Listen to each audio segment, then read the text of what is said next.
Halo semuanya, selamat datang di podcast Aci Kiwi Aci Konde. Kali ini gue sebagai Fauzi bakal nemenin kalian ngobrol bareng santai dengan teman gue lah yang lama, ahli teknologi, keren banget dah pokoknya. Fauzan Majid, apa kabar Majid? Oi Ji, alhamdulillah baik kok gua kabarnya. Gimana kabar lo? Baik banget gue. Nah, gue ngundang buat apa ngundang lu hari ini tuh buat bahas teknologi ya kan. Kalau teknologi tuh terus berkembang cepet banget. Bisa dibilang tuh tiap tahun ada aja teknologinya. Nah, menurut lu sekarang tuh teknologi yang lagi hype itu apa aja sih? Bener Ji, banyak banget sih. Kalau gua boleh highlight beberapa ya. AI alias kecerdasan buatan itu masih jadi juaranya. Terus teknologi cloud computing juga makin berkembang pesat karena kebutuhan akan data besar. Jangan lupa juga soal blockchain dan Web3. Walaupun masih banyak pro kontra sih itu, tapi inovasinya tetap keren. Dan terakhir mungkin lo juga udah sering mendengar tentang AR sama VR, yang apalagi buat gaming dan pendidikan. Iya sih, betul-betul. Tapi kalau ngomong-ngomong AI nih kan, lagi booming banget. Kayak misalkan ada ChatGPT, apalagi tuh yang terbaru ada Copilot, terus ada Poe kalau nggak salah Poe namanya ya kan. Eh, udah bikin dunia heboh gitu. Itu gimana sih ngelihat GPT itu gimana? Untuk AI kayak GPT itu memang banyak sih jenis-jenisnya, udah berkeliaran lah di apa sih namanya internet. Dan ini juga bikin banyak kerjaan jadi lebih efisien. Dan juga ini juga bisa bikin tantangan baru buat SDM kayak kita gini. Orang-orang sekarang harus punya kemampuan buat ngobrol sama teknologi, kayak ngerti gimana cara pakai alat-alat buat bantu kerjaan mereka. Jadi skill kayak data literasi atau pemahaman data tuh udah nggak bisa dihindari lagi, Ji. Oh, gue jadi mikir nih buat anak-anak jurusan komputer nih. Kan makin banyak kebutuhan SDM yang harus melek teknologi modern kan apalagi ada AI. Kalau lu lihat skill apa ya sih yang harus dikuasai biar nggak ketinggalan? Hmm, kalau gua boleh kasih tips ya buat mahasiswa jurusan komputer, ada beberapa skill yang harus mereka siapin. Contohnya kayak pertama, coding itu basic, tapi lo harus tahu lebih dari satu bahasa pemrograman, kayak Python, JavaScript, atau bahkan Rust. Mereka juga harus belajar sebanyak mungkin tentang pemrograman. Yang kedua, skill analitik, kayak ngolah data atau ngerti machine learning gitu, itu nilai plus banget sih. Kalau untuk yang ketiga, kemampuan komunikasi dan kolaborasi. Jadi kita juga jangan cuma jago ngoding doang, tapi juga harus bisa kerja bareng tim dan menjelaskan ide lo ke orang-orang non teknis. Dan terakhir, jangan lupa soal cyber security. Dunia digital tuh makin kompleks, jadi keamanan itu wajib banget kita kuasai. Nggak banget nih. Tapi kayaknya lu belum sebutin ini nih yang terpenting banget. Kan kalau lu bisa Python, lu bisa script ya udahlah, lu bisa belajar di internet kayak nonton doang. Atau nggak tuh lu cari kelas. Yang penting banget yang di semua jurusan tuh ada tuh soft skill. Itu penting banget gak di dunia komputer? Penting banget sih J. Kalau lo cuma pinter coding tapi nggak bisa teamwork atau nggak punya mindset growth, susah banget tuh berkembang dalam tim. Soft skill itu kayak problem solving, critical thinking, sama leadership itu krusial. Dan jangan lupa belajar adaptasi. Dunia teknologi itu dinamis banget. Lo harus siap belajar hal baru terus, jangan sampai ketinggalan dari teknologi. Bah, keren banget nih. Ngomongin adaptasi ya kan. Gimana nih pendapat lu soal tren remote work, work from home, work balance? Kayak sekarang nih orang nih kerja di rumah gitu di bidang IT, apalagi pasca covid ya kan banyak banget orang yang terapin work from home tuh sampai sekarang. Gue rasa remote work itu blessing dan challenge sih. Itu kayak anugerah dan tantangan sih buat anak IT. Jelas banget enaknya karena lo bisa kerja di mana aja tanpa pikirin tempat kan. Dan tantangannya juga lo harus pintar atur waktu dan komunikasi. Jadi banyak juga perusahaan sekarang nyari orang yang bisa kerja remote tapi tetap produktif dan nggak hilang arah. Selain itu, lo juga harus disiplin dan punya manajemen waktu yang baik. Jadi tanpa penguasaan langsung dari atasan, kita harus bisa bertanggung jawab nih kalau kita ada pekerjaan sendiri. Satu lagi, jaga keseimbangan antara kerja dan kehidupan pribadi. Karena kerja dari rumah itu bisa bikin batas itu jadi blur. Ditambah lagi teknologi untuk kerja remote yang harus berkembang. Mulai dari alat-alat kolaborasi hingga virtual office, dan ini membuka banyak peluang baru. Setuju banget sih gue nih. Kayak jurusan komputer tuh bakal makin diminati nggak nih menurut lo di masa depan? Oh jelas sih Ji, hampir semua sektor sekarang udah digital. Jadi lulusan komputer itu ibaratnya pasar basah. Tapi gue selalu bilang jangan cuma ngincer titel jurusan komputer, tapi benar-benar dalamin minat lo. Entah itu AI, game development, atau bahkan IT consulting.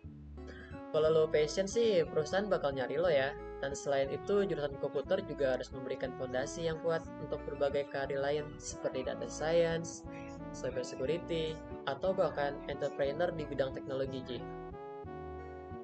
Tuh guys, denger gini, daging nih isinya nih. Ya, kalau misalkan buat kalian ya kan mahasiswa yang lagi bingung nih, mau cari apa jurusan apa, nah lu bisa dengan podcast ini nih, mulai dari SDM ya kan. Kalau menurut lu SDM yang dibutuhin di teknologi modern ini, tips awal lu gimana?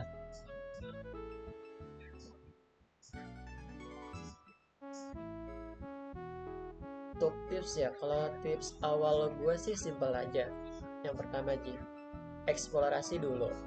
Coba berbagai hal kayak coding desain, data, atau apapun itu, Ji. Dan kedua tuh kita harus cari mentor, bisa dosen, senior, atau siapapun yang lebih pengalaman. Ketiga, jangan takut gagal. Jadi kita harus tetap berani mencoba, Ji. Yang sampai kita menyerah. Dalam dunia IT, salah itu biasa. Yang penting lo belajar dari situ. Dan yang gak kalah penting nih, bergabung sama komunitas atau forum-forum yang relevan dengan minat lo. Di sana lo bisa dapat banyak insight, pengalaman, dan bahkan kesempatan kolaborasi. Kayak contohnya lo bisa ikut hackathon atau enggak proyek open source, atau bahkan lo bisa cari cara yang bagus untuk mengasah skill dan network lo. Ini pegang nih, Kayak santai. sate bener-bener berguna banget. Terus sih, apalagi penjelasan lo yang tadi tuh udah pas banget kelas buat mahasiswa gitu kan. Nah, ngomongin soal hackathon gitu, hackathon lu pernah denger nggak atau lu ngikutin nggak sih? Hackathon susah banget disebutin, pokoknya itulah. Gue juga nggak terlalu paham banget sih. Itu tuh lumayan tuh diomongin tuh kalau buat di pegang-pegang komputer kayak gue sih bukan ya. Untuk hackathon ya, gue pernah ikutin sih beberapa hackathon. Pengalaman gue sih selalu positif ya yang gue ikutin ya. Jadi di hackathon itu lo bisa dapetin kesempatan buat kerja bareng orang-orang yang punya minat yang sama, Ji. Dan lo bisa belajar banyak dari mereka. Jadi selain itu, hackathon juga jadi tempat yang bagus buat ngetantang diri lo buat nyelesain proyek dalam waktu yang singkat. Dan biasanya di akhir hackathon itu ada presentasi hasil kerja keras kita, yang biasanya jadi pengalaman berharga buat ngasah skill presentasi juga. Dan itu juga bisa nambahin CV kita, Ji. Nambah-nambah lah ya. Oh itu tuh kayak apa ya namanya ya, pas lagi ya, bayar mungkin ya di situ tuh. Seru banget sih kayaknya sih. Selain hackathon tuh ada lagi nggak tempat atau kegiatan yang bisa dimanfaatin buat kembangin skill, network, terus itu kalau buat coding itu kan nggak mudah lah ya, pasti susah banget itu. Mana tuh? Itu mah banyak, Ji. Misalnya kayak meetup atau enggak konferensi teknologi. Jadi tempat ini juga tempat yang bagus buat belajar tren baru dan network dengan profesional di bidang teknologi. Dan lo juga bisa ikut kursus online. Banyak platform yang menawarkan kursus berkualitas tinggi. Terus ada juga komunitas open source di mana lo bisa kontribusi ke proyek-proyek open source. Ini juga jadi cara yang bagus buat belajar dan network.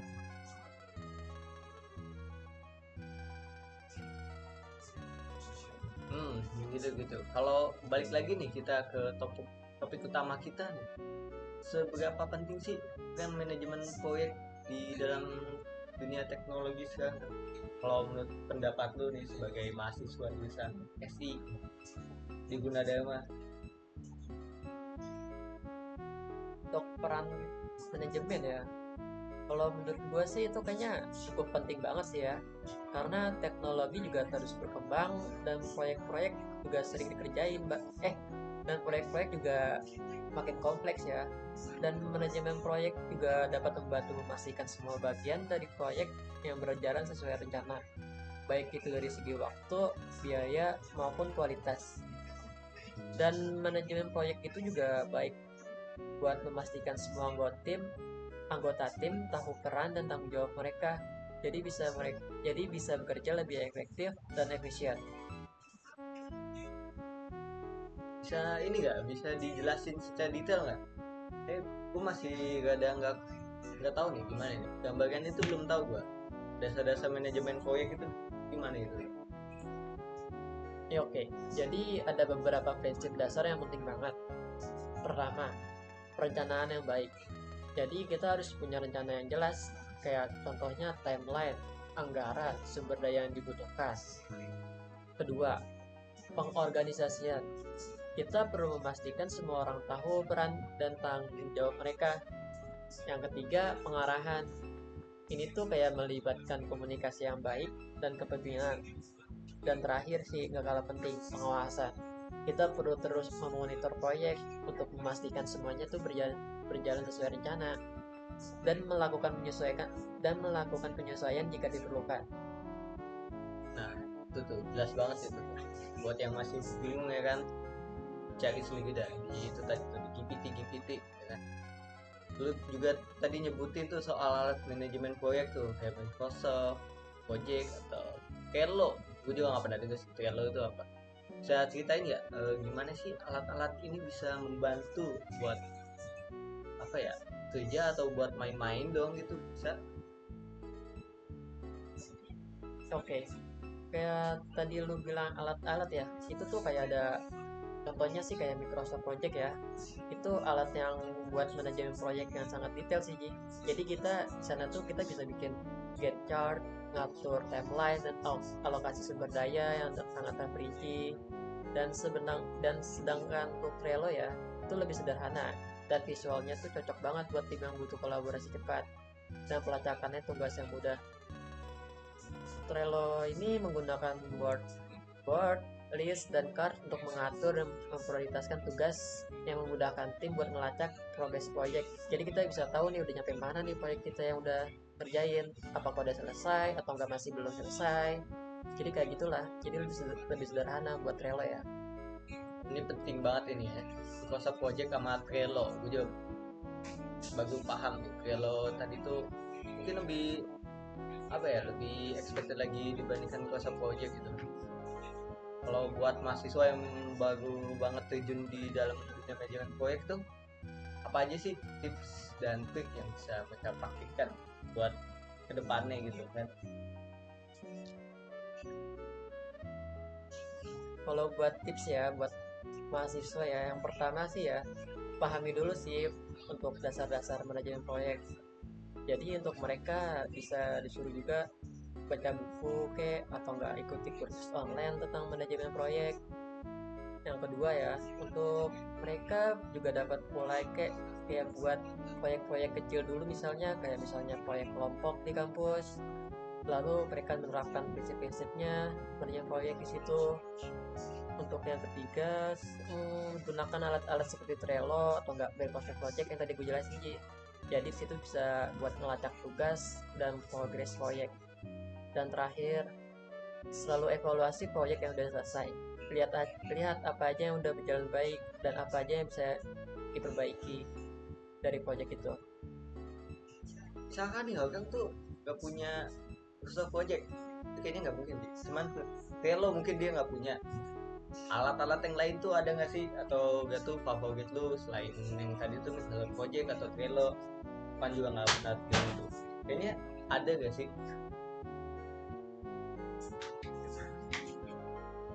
Untuk alat-alat yang gue suka ya, ada sih beberapa ya. Kayak contohnya Asana dan Jira. Asana itu mirip kayak Trello, tapi punya fitur yang lebih banyak buat kolaborasi tim. Dan untuk Jira biasanya sih dipakai buat proyek pengembangan software karena punya banyak fitur buat melacak bug atau enggak isu. Jadi setiap alat sih punya kelebihan dan kekurangan masing-masing ya, Ji. Jadi penting buat coba beberapa alat sih dan lihat mana yang paling cocok buat tim lo. Jadi lo harus eksplorasi dari alat-alat sih biar lo tahu yang mana buat lo cocok. Berarti dia tuh penting banget buat project kan nih, kan kayak barengan nama tim gitu atau sama temen-temen. Itu kalau di bidang IT itu seberapa penting sih menurut lu kerjasama itu dalam project IT? Sama tuh sama temen, cuma kalau sama temen sih canda mulu ya. Kalau sama temen sih ya pasti bercanda lah ya, tapi untuk kerja sama tim tuh adalah kunci, Ji. Kayak contohnya proyek teknologi biasanya kompleks kan, kayak rumit dan tuh butuh melibatkan banyak orang dengan berbagai keahlian masing-masing kan. Kalau tim bisa bekerja sama dengan baik sih, proyek bakal lebih mudah diselesaikan sih, dan bahkan hasilnya juga memuaskan. Makanya sih penting banget buat komunikasi yang baik dan saling percaya sama tim.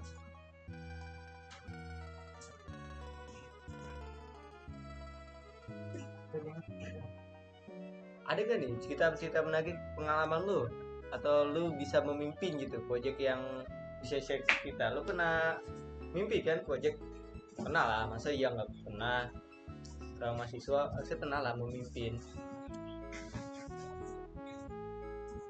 Mimpin proyek ya pernah sebelum mah, itu pasti. Gue pen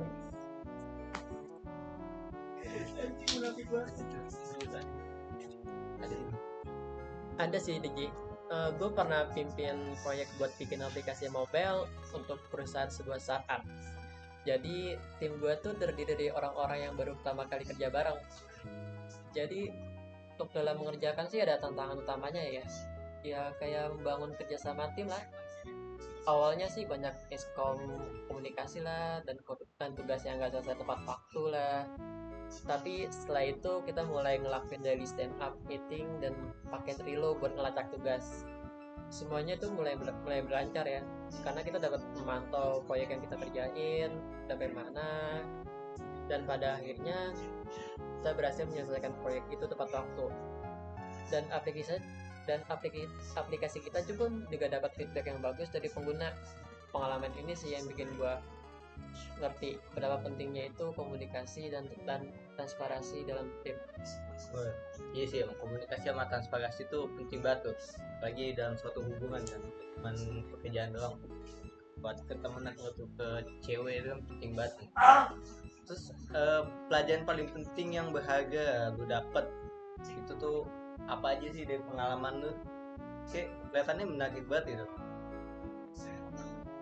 Kalau untuk pengalaman penting sih apa ya yang gue alamin,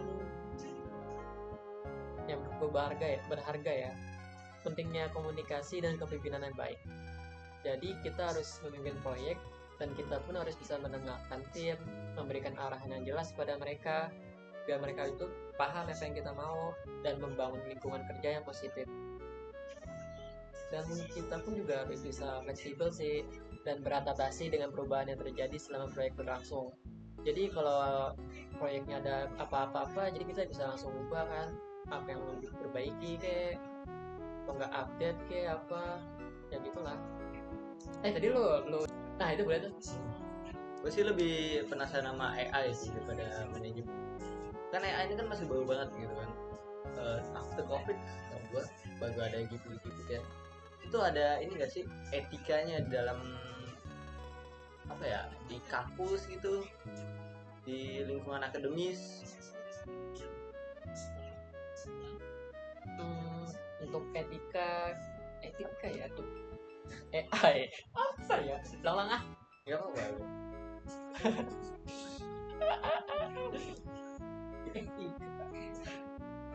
Lu ngomong sih tentang etika Iya. di kampus ya? Iya, akademis. Untuk etika di kampus ya atau enggak akademis? Kalau etika itu ya Ji, itu penggunaan AI itu krusial Ji, karena AI itu punya potensi besar untuk mengubah cara kita belajar dan interaksi di kampus. Dan tanpa panduan etis yang jelas, penggunaan AI bisa menimbulkan berbagai masalah seperti bias, privasi, dan keamanan. Jadi kita perlu memastikan bahwa AI itu digunakan dengan cara yang bertanggung jawab dan etika di lingkungan akademis. Ya itu cukup penting menurut gue sih ya. Bisa kasih contoh nggak apa gitu ya, contoh konkret gitu mana ketika AI jadi penting banget di kampus. Ya oke. Kalau untuk contohnya itu kayak dalam sistem penilaian otomatis. Kalau algoritma AI-nya bisa ulang-ulang. Oke, kalau untuk contohnya ya, dalam sistem penilaian otomatis, algoritma AI itu bisa bias. Bisa aja hasilnya tuh penilaiannya nggak adil untuk mahasiswa tertentu. Contoh lainnya dalam layanan bimbingan akademik yang menggunakan AI. Kalau datanya itu ngaco kayak bias kayak bisa memberikan saran yang tidak tepat sih buat mahasiswa Ji. Dan terakhir, dalam penggunaan AI untuk pengawasan ujian. Kalau algoritma rusak ya atau nggak akurat itu pun bisa menimbulkan masalah sih ya buat terkait privasi atau enggak tuduhan yang salah. Oh, banyak banget ya berarti ini ya aspek-aspek yang perlu diperhatiin banget. Berarti itu tuh masih abu-abu lah. Kalau menurut lo apa sih langkah-langkah yang bisa diambil untuk memastikan penggunaan AI beretika di kampus gitu kan, soalnya anak kampus tuh biasanya gaya gitu, kayak panjang warna karena bongso itu nggak tahu siapa itu. Kalau itu juga nggak tahu sih Ji, kayak sih namanya Ilham ya. Kalau untuk beberapa langkahnya ya, kalau menurut gua itu yang pertama transparansi. Contohnya mahasiswa dan staff tuh harus tahu bagaimana sistem AI bekerja dan keputusan apa aja yang harus diambil. Yang kedua, akuntabilitas. Jadi ada pihak yang bertanggung jawab sih atas keputusan yang kita diambil oleh AI. Ketiga sih pengawasan penggunaan AI ini harus diawasi secara terus-menerus untuk memastikan bahwa tetap sesuai standar etika. Keempat, inklusivitas. Ini tuh kayak pastiin aja tuh data yang kita gunain itu untuk melatih AI itu cukup berbagai kelompok dan tidak bias. Iya, menarik banget nih ngomongin soal bias gitu kan. Berarti itu terpaku banget gitu kan. Soalnya kan AI itu apa ya? Yang pernah gue coba tuh dia tuh beda-beda, tergantung dari grup form lu.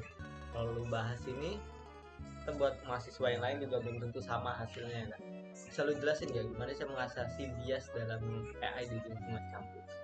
Kan kayak dia tuh apa ya? Butuh banget gitu jatuhnya. Kalau gue sih biasanya ya untuk mengatasi bias ya dalam AI itu kalau data yang digunakan untuk melatih AI ulang ulang. Ya udah. Kalau menurut gue ya untuk mengatasi bias dalam AI itu bisa terjadi kalau data yang kita gunain itu untuk melatih AI itu juga bias. Jadi cara mengatasinya itu pasti dulu bahwa data yang digunakan itu representatif dan mencakup berbagai kelompok. Selain itu, algoritma AI itu perlu diuji secara berkala untuk mendeteksi dan menghilangkan bias. Ini penting banget sih untuk melibatkan berbagai ahli dalam pengembangan AI, termasuk ahli etika, untuk memastikan bahwa AI dikembangkan itu dengan cara yang adil dan inklusif.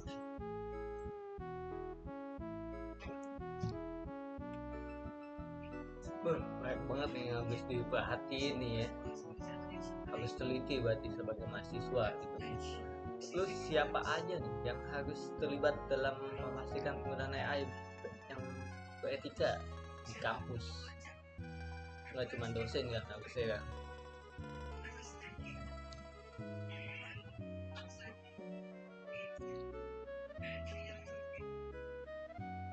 Kalau yang harus diperhatiin ya, ya terlibat itu yang pertama tuh para dosen dan peneliti yang mengembangkan teknologi AI. Jadi mereka harus memahami dan menerapkan prinsip-prinsip etikanya sih dalam kerjaan mereka. kedua, para mahasiswa yang menggunakan AI dalam penelitian tugas mereka. Yang ketiga, pihak administrasi kampus yang membuat kebijakan aturan untuk memastikan penggunaan AI yang mereka. Jadi seluruh komunitas kampus itu juga harus perlu terlibat dalam mengembangkan. Jadi seluruh komunitas kampus juga perlu terlibat dengan memberikan masukan dan pengawasan dengan jadi seluruh komunitas kampus juga perlu terlibat dengan memberikan masukan dan pengawasan terhadap penggunaan AI. Jadi ya harus hati-hati. Terus kalau tanggung jawab nih gimana itu, tanggung jawab di kampus dalam mengedukasi dan nyambung edukasi siswa? Gak apa-apa sih, tapi sih mana nih kalau menurut lo nih mengedukasi buat para mahasiswa ya kan, kelas mahasiswa yang melakukan etika AI gitu, penting. Kalau untuk mengedukasi mahasiswa ya itu sih harusnya sih harus diarahin kepada kampus ya, karena mereka juga punya tanggung jawab besar dalam mengedukasi mahasiswa dalam penggunaan AI. Mereka juga harus menyediakan kurikulum topik sih tentang etika AI dan harus memastikan bahwa mahasiswa harus paham sih pentingnya penggunaan AI yang etika itu kayak mana. Selain itu, kampus juga harus menyediakan pelatihan atau enggak workshop tentang etika AI, atau enggak ya ngadain diskusi lah untuk melibatkan berbagai pemangku kepentingan. Terima kasih banget Jit buat waktunya ya kan. Penting banget obrolan kita kali ini yang buat mendengarkan sampai habis ya kan. Pastiin lu dengerin sampai habis, jangan lupa nonton kita lagi nanti selanjutnya bakal undang yang lebih seru lagi, lebih informatif. Yang ini juga seru sih. Makasih banget Majid. Yo, sama Ji, gue juga terima kasih sih udah undang gue di sini. Jadi secara langsung sih gue juga dapat mengingat-ingat lagi sih tentang hal yang gue lakuin sebelumnya. Ya udahlah ya. Ini gimana Ji? Tutup lah. Lagi ngomong gimana lagi Ji? Tutup. Gue mau tutup.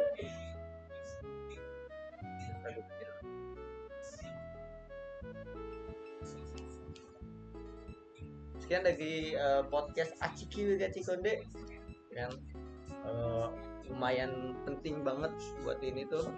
Jangan lupa nonton, jangan lupa like, subscribe ke channel ini biar nyampe 100 juta subscriber ngalahin Bunda Basudaga dengan KT membership 30 juta. Bener banget sih. Dadah semuanya.